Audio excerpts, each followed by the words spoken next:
Podemos voltar ao Salmo 139, por gentileza. Já tendo lido este salmo no início do culto, vamos meditar nele. As crianças acompanham, sempre anotando, desenhando. Se quiser escrever na sua folhinha num cantinho, Salmo 139, para você saber a que se refere os seus desenhos. Então vamos voltar ao Salmo 139. No ano passado eu estudei com meus filhos a parte de ciências, algo que eu chamei do microscópio ao telescópio. Em um ano a gente estudou o corpo humano, desde das célulazinhas, das organelas, e chegando ali em meados de outubro, se não me engano, tínhamos encerrado, pelo menos boa parte desse programa, e o desejo deles era estudar astronomia. Falei, vamos embora que eu também amo, gosto muito. Então foi do microscópio, da célulazinha, lá dos lisossomos, do núcleo, dos ribossomos, até o telescópio, até as grandes constelações, estrelas, planetas. Ou seja, daquilo que está perto e é pequenininho, que a gente não pode enxergar, até aquilo que está longe e é enorme, é uma grandeza assim inimaginável. E em tudo isso a gente pôde ver a mão de Deus, como o Senhor é perfeito em tudo o que faz.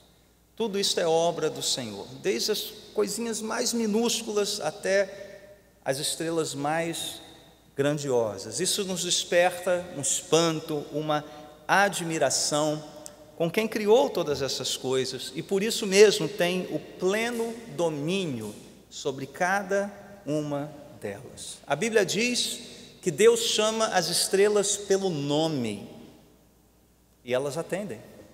E se você pensar que existem no universo 3 vezes mais, eu acho que o número é esse, se eu não estou enganado, tem 3 vezes mais estrelas no universo do que o número de grãos de areia do planeta Terra. Então, se você pensar que Deus conhece o nome de cada uma, a lista de chamada é grande, mas todas elas obedecem, dizem presente, estamos aqui obedecendo ao Senhor. Mas a Bíblia também diz que Deus afrouxa as cordas do Órion. Lá Jó está falando isso, aliás Deus está falando com Jó. Você sabe quem faz isso, Jó? Órion é uma constelação, aquela das 3 Marias. É Deus quem afrouxa as cordas do Órion, que é um caçador mitológico. E este salmo mesmo nos leva para as dimensões minúsculas, pequenininhas. Diz aqui que Deus vê o embrião. Nós fomos entretecidos no ventre da nossa mãe. Deus nos criou e por isso nos conhece intimamente e totalmente. E este é um salmo que celebra esse conhecimento de Deus, como também aponta para o conhecimento necessário de nós mesmos. Nós vamos ver isso já já. Então, ou seja, nós temos 3 pontos aqui principais nesse salmo: o conhecimento que Deus tem de nós, o conhecimento que nós temos de Deus e o conhecimento que nós temos de nós mesmos. Está tudo aqui diante de nós. A estrutura desse salmo é bem simples e bem óbvia, são 4 partes, por isso que eu pedi para as crianças dividir a folhinha em 4 partes, cada uma delas vai corresponder a uma divisão desse salmo. Dos versos 1 a 6, nós vamos conhecer o Deus onisciente, conhecer o Deus que nos conhece totalmente. Dos versos 7 a 12, nós vamos conhecer o Deus onipresente, o Deus que nos acompanha e está presente onde quer que estejamos. Nos versos 13 a 18, nós vamos conhecer o Deus Criador, o Deus que nos fez, com toda beleza, com toda sabedoria. E nos versos 19 a 24, nós vamos conhecer a nós mesmos, a partir deste salmo. As 3 primeiras partes, portanto, do salmo, elas seguem um fluxo assim bastante natural, e falam sobre esse conhecimento que Deus tem de nós e o conhecimento que nós podemos ter a respeito dele, na medida que ele revela isso para nós na sua palavra. E essa última parte, então, do salmo, que para muitos é a mais estranha, mais fora aí da curva, do fluxo do pensamento do salmista, vamos ver que não. Ela fala do conhecimento que temos, então, de nós mesmos, que devemos ter de nós mesmos. Então, crianças, na sua primeira parte, você pode desenhar assim um balãozinho de pensamento, aquele igual história em quadrinhos, sabe? Balão de pensamento, e você vai escrever dentro desse balão: o Senhor conhece os meus pensamentos. O Senhor conhece os meus pensamentos. Isso está nos versos de 1 a 6. Acompanhe na Bíblia Sagrada que está à sua frente. O que esta primeira parte do Salmo nos mostra, meus irmãos? Nos mostra que nada do que fazemos ou pensamos foge do conhecimento de Deus. Aqui está declarado em forma de louvor, de oração, o atributo, a qualidade de Deus chamada onisciência. Deus nos conhece de forma íntima. E esse é o conhecimento que Deus tem de nós. Diz aqui que Deus sabe quando nós somos ativos, quando nós nos levantamos, quando nós trabalhamos, mas também até mesmo quando nós descansamos e nos assentamos para o descanso. Diz ainda que Deus conhece até mesmo a palavra. Meu sermão já era conhecido do Senhor antes mesmo de eu abrir o texto. Como as palavras, os seus pensamentos nesse instante, Deus os conhece por completo. Então essa é a lição mais óbvia, mais clara e primeira desse trecho. Mas tem outras que eu quero compartilhar com os irmãos. Essa primeira porção do Salmo nos fala também do conhecimento que nós podemos ter a respeito de Deus.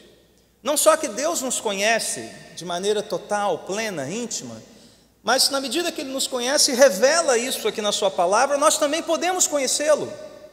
Nós podemos saber que Ele é o Deus que sonda, que conhece. Essa palavra é importante, essa palavra não é só como do tipo, eu conheço fulano, eu sei o nome e sei lá, onde ele mora, se tanto. Não, aqui fala de um conhecimento íntimo, um conhecimento relacional. Deus sabe tudo a respeito de nós. Esse trecho também nos mostra algo a respeito de um Deus que se importa com as nossas rotinas. Ele diz aqui: eu sei quando você trabalha e eu sei quando você descansa. Como Deus sabe quando a gente não trabalha e quando a gente deveria descansar, e no entanto acaba se matando de trabalhar desnecessariamente. Esse é o Deus que sabe e se importa com os nossos movimentos diários, para onde vamos, o que estamos fazendo. Ele está com seus olhos sobre nós e se importando com isso, pois foi Ele mesmo quem determinou esse fluxo da vida: trabalho, descanso, lazer, o tempo de estudar, o tempo de ir à praia. Aliás, a praia está ótima, viu, gente? Fomos um grupo, né? Essa sexta-feira está uma delícia, maravilhosa. Ele se importa com isso. Também podemos saber que esse é um Deus que está constantemente atento a nós. Diz aqui que antes mesmo da palavra chegar aos nossos lábios, Deus já sabe, Deus já conhece toda a palavra. Palavras de bênção, palavras não tão edificantes. E Ele sabe, Ele está atento a cada pensamento, a cada palavra. E por último, o que mais podemos aprender a respeito de Deus nesse trecho é que Ele é um Deus que se importa tanto conosco, que está tão atento a nós, aos nossos movimentos diários, que Ele deseja nos guardar e nos proteger. Tu me cercas por trás e pela frente e pões a tua mão sobre mim. Não é sem razão que o salmista se admira que um Deus tão grande, como cantamos, apesar da sua glória, grande Deus, Ele se importe dessa forma conosco, criaturas falhas, pequenas, insuficientes, pecadoras. Esse trecho, ele traz para o cristão um consolo, um conforto. Deus conhece as nossas lutas, aquelas lutas mais íntimas, aquelas lutas que só o teu coração conhece, como Deus conhece também as lutas que travamos de modo externo, digamos, no nosso trabalho, as lutas mais íntimas do seu coração e as lutas mais visíveis, mais concretas. Então isso nos serve de consolo, Deus está conosco. Mas também deve soar como um grande alerta, uma luz de atenção, crentes. Por quê? Porque é tolice nós pensarmos que podemos esconder algo de Deus. Deus vê cada mensagem do seu WhatsApp, as que você envia, as que você recebe. Deus sabe de todas as suas postagens do Facebook. Ele conhece todos os seus acessos de internet, os possíveis, os permitidos e os ilícitos. Ele conhece as suas paixões secretas. Ele conhece os seus pecados ocultos. Portanto, não adianta fugir de Deus, não adianta justificar-se diante de Deus. Pior ainda é tentar mentir para Deus ou tentar encobrir de Deus estas coisas. O melhor sempre, diante do que o Salmo nos mostra, é correr para Deus e pedir: Senhor, continua me sondando, continua me conhecendo, e pedir a Ele graça, perdão, para podermos viver de acordo com essa verdade, para podermos viver, como diziam os antigos, coram Deo, ou seja, na presença de Deus. Isso quer dizer percebendo que Deus está presente em cada momento, em cada situação, em cada dilema, em cada luta, em cada dia de alegria, em cada vale de tristeza. É isso que o Senhor tem a nos dizer nesta manhã, nesta primeira parte. Um consolo, Ele está presente, mas um alerta: cuidado, Deus conhece tudo, Ele sabe tudo. Então, crianças, na segunda parte agora do Salmo, nós vamos dos versos 7 a 12. Você vai desenhar uma nuvem com um sol bonito por trás e escrever assim dentro da nuvem: o Senhor está em todo lugar. Em todo lugar. Nós dissemos que é tolice esconder, é tolice fugir. E parece que aqui o salmista reconhece que para muitos é essa a tentação. Nossa, já que Deus é tão assim, né? Está tão de olho aberto para mim, deixa eu arrumar um jeito de fugir dele. Tolice, tolice. E ele usa imagens aqui extremas para nos mostrar isso. Que este Deus que tudo sonda, tudo conhece, Ele também está presente em todo lugar, portanto é tolice querermos nos afastar dEle, é tolice querermos fugir dEle, embora seja essa a tentação de muitos. Ele nos leva aqui aos extremos. Aos extremos. Se eu subir aos céus, ao extremo das alturas, lá estás. Se eu fizer minha cama na sepultura, o extremo da profundidade, Deus também está lá. Se eu subir com as asas da alvorada e morar na extremidade do mar, isso não quer dizer que a terra é plana não, tá, gente? É aquela sensação de você estar indo longe, sei lá, para a ilha mais distante, no meio do Pacífico Sul. Deus está lá. Deus está na Antártica, Deus está no Ártico, Deus está nas fossas das Marianas e no cume do Everest, os locais mais altos e profundos da terra. Ele é onipresente. Ele vê o invisível, Ele penetra o inacessível e Ele atua em todas as dimensões. Por isso, meus irmãos e irmãs, onde quer que você esteja em sua dor, onde quer que você esteja em sua alegria, onde quer que você esteja em sua agonia, onde quer que você esteja no seu sucesso, onde quer que você esteja fracassando, no seu quarto secreto, em pleno voo, embarcado, na estrada, Deus lá estará. E você pode contar com Ele, você pode orar a Ele. O acesso ao trono da graça está aberto por meio de Jesus Cristo somente para aqueles que confiam em Deus e na salvação de Jesus Cristo. Deus conhece os nossos passos quando nos empenhamos na vida santa, mas Ele conhece os nossos passos quando eles se apressam em pecar. Deus sabe de cada um desses movimentos, Ele está em cada um desses lugares. Portanto, é tolice fugir de Deus, é tolice tentar se encobrir, porque Deus vê no meio das trevas, sem precisar de lanterna, sem precisar de nada disso. O salmista usa essa imagem: até as trevas são luz para ti, que quer dizer que para Deus tanto faz. está iluminado ou não, Deus te vê, Deus conhece, Deus sabe onde você está. E onde você estiver, você pode contar com Ele. Esse é um conforto, mas também um alerta. Onde quer que você estiver, Ele lá está. Então façamos tudo como se estivéssemos na presença de Deus. E como se isso não bastasse, para a admiração do salmista, para o seu louvor, ele descreve na porção seguinte do Salmo, que Deus, esse Deus que é onipotente, onisciente, onipresente, Ele é também o Todo-Poderoso Deus, que nos criou nos mínimos detalhes. Uma obra tremenda, como o próprio salmista reconhece no verso 14, tuas obras são maravilhosas. E que obra é essa, especial e admirável? É a obra da criação do ser humano. É como Deus fez a você e a mim. Então, crianças, desenhem um círculo e um pontinho bem no meio do círculo. E você pode escrever ou dentro do círculo ou ao redor do círculo: o Senhor criou o íntimo do meu ser. É o que está escrito no Salmo. Esse pontinho, né, é aquela primeira célulazinha na barriga da mamãe. É o que você era, né? É o que vocês eram, crianças, até pouco tempo atrás, né? As mamães lembram disso, aquela barriguinha crescendo, né? Olha só como é que eles estão hoje aí, grandões, dando trabalho, né?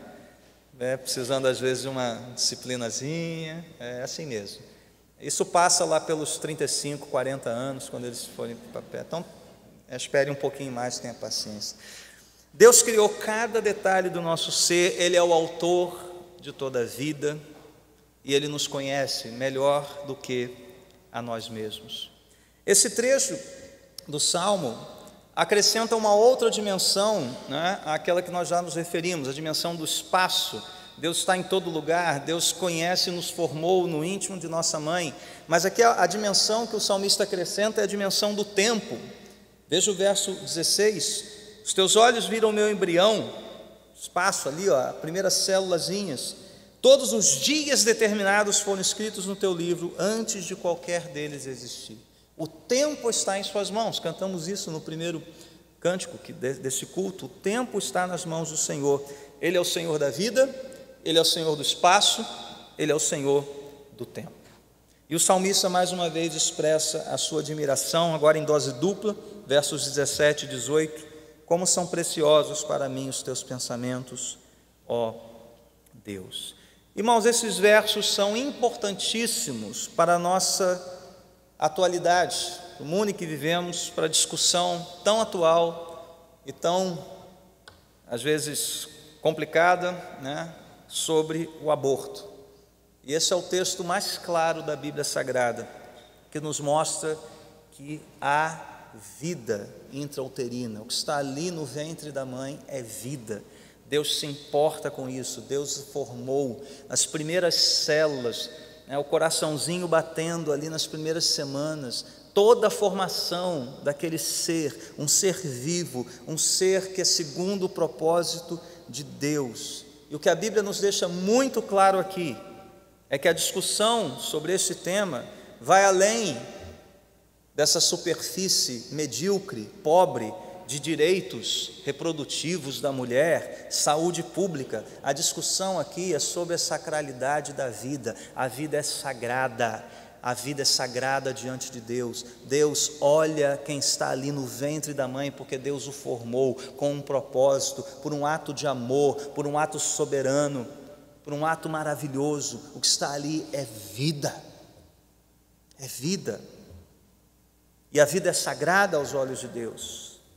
Tirar esta vida na forma de um aborto é abominação aos olhos do Senhor. E aqueles que cometem esse assassinato, a palavra é essa, aborto já é uma palavrinha suave. O que se faz é um assassinato, é um homicídio. Então, tanto os que praticam quanto os que aprovam, Deus os julgará segundo a sua palavra, porque atentaram contra algo sagrado aos olhos do nosso Deus. Deus fez aquele embriãozinho, Deus fez aquelas células com toda a maestria, com toda a sabedoria, com todo o amor. O que está ali é vida, é vida. E ai de quem tocar a vida inocente, sem voz, indefesa e frágil. Deus trará isso a juízo. Caminhando para o final do Salmo, talvez seja a parte que mais espante a todos aqui, porque estava indo tão bem, né?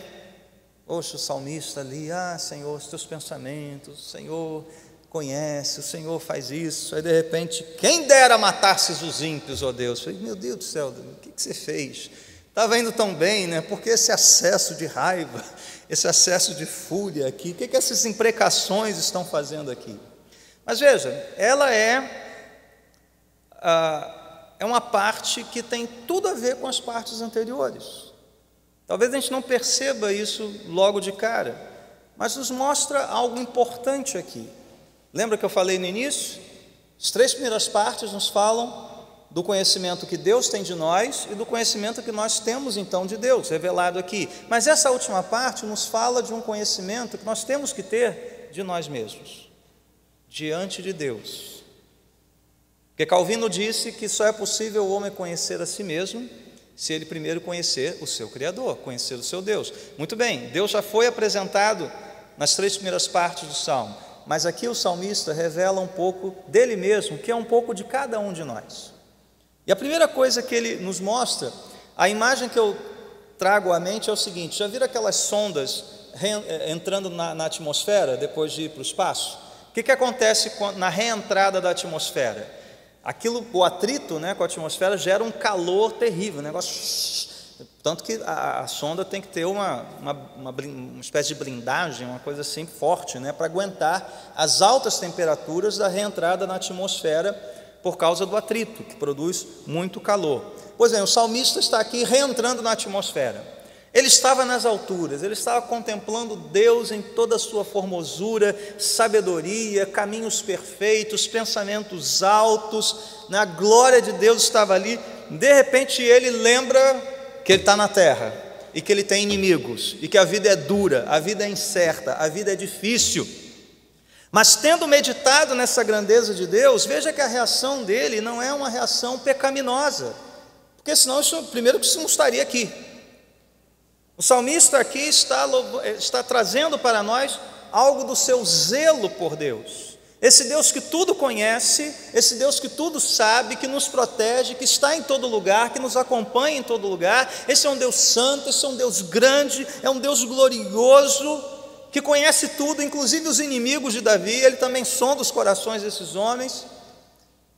E na cabeça do salmista é algo como se ele se perguntasse: meu Deus, por que os homens não se rendem a esse Deus?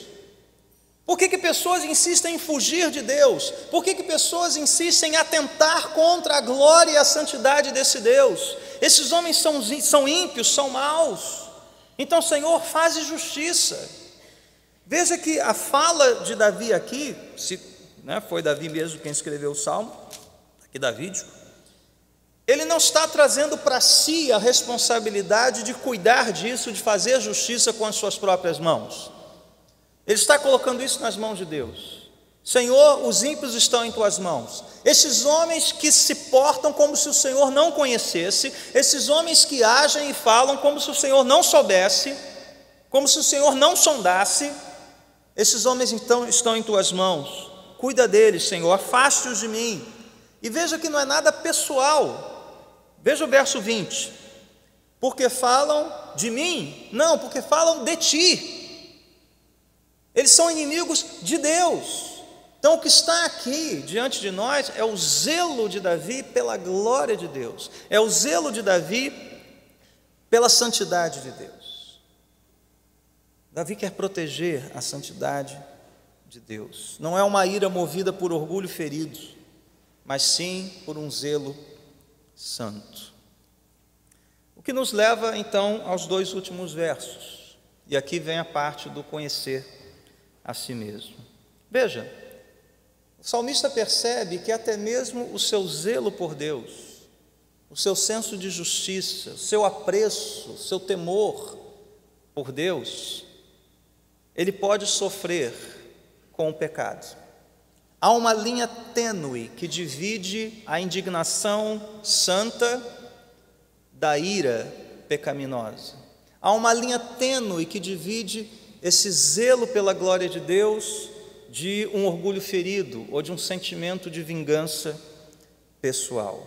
E Davi aqui revela o conhecimento então que ele tem de si mesmo.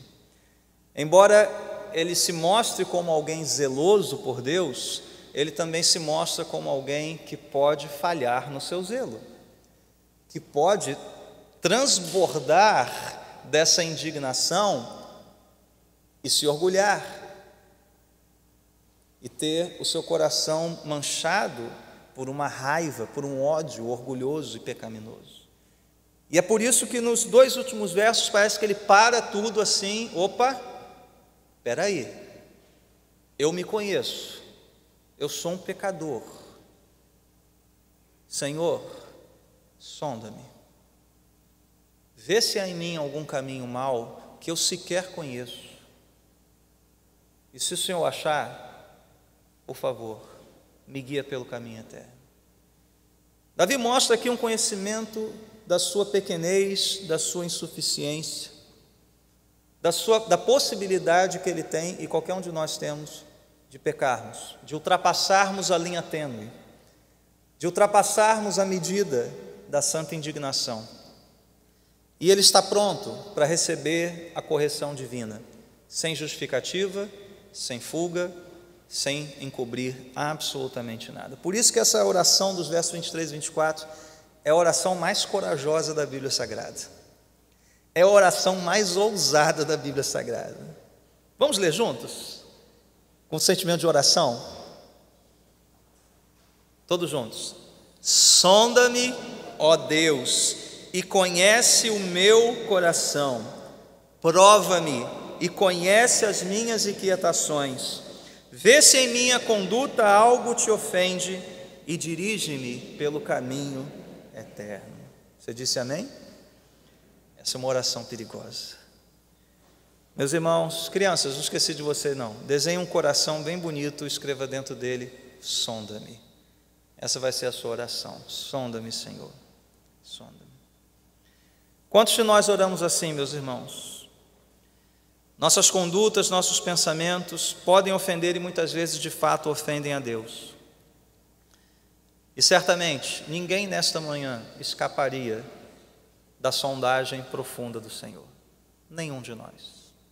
Se você fez esta oração conhecendo a Deus como foi apresentado nas 3 primeiras partes desse salmo, e conhecendo a você mesmo à luz do conhecimento de Deus, você sabe que nesta manhã Deus nos reprovaria, porque pensamos o que não devemos, falamos o que não devemos.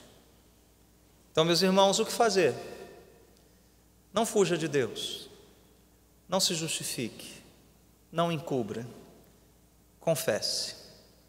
Apegue-se nesta manhã a Jesus Cristo, nosso Salvador, e lembremos-nos da promessa da Bíblia Sagrada: se confessarmos os nossos pecados, Ele é fiel e justo para nos perdoar os pecados e nos purificar de toda a injustiça. E porque só Cristo pode fazer isso, porque Ele viveu uma vida sem pecado e morreu numa cruz para vencer o pecado e ressuscitou ao 3º dia para afastar de nós definitivamente as consequências eternas do pecado. Por isso, nesta manhã, o Salmo nos chama ao arrependimento. Se você pediu sonda-me, arrependa-se do que o Senhor acabou de sondar e corra para Jesus Cristo, confesse os seus pecados e confie na sua graça, porque esse é o Evangelho. Porque todos nós estaríamos reprovados, mas um Deus de graça, um Deus de misericórdia, Ele nos alcança esta manhã com o seu perdão. Se você confessa, se você se lança aos pés dEle em profundo arrependimento e contrição, Ele perdoará os seus pecados, purificará você de toda injustiça, pela fé em Jesus Cristo somente. Vamos orar, e ao orarmos vamos nos preparar para servirmos a ceia do Senhor nesse primeiro domingo. Então, por gentileza, os introdutores venham à frente, mas feche os seus olhos e peça isso com as suas palavras: Senhor, sonda o meu coração.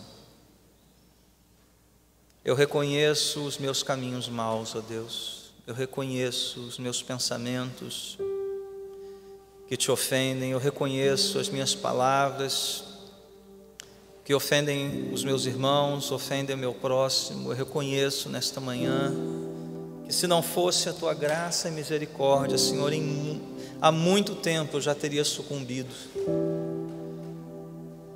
Ó Deus, perdoa-me, Senhor. Tem misericórdia de mim. Guia-me aos caminhos eternos, Senhor. Abre os meus olhos para contemplar a tua salvação novamente. Devolve-me a alegria da salvação, ó Deus. Purifica a minha mente, o meu coração, ó Deus. Purifica os meus lábios, Senhor.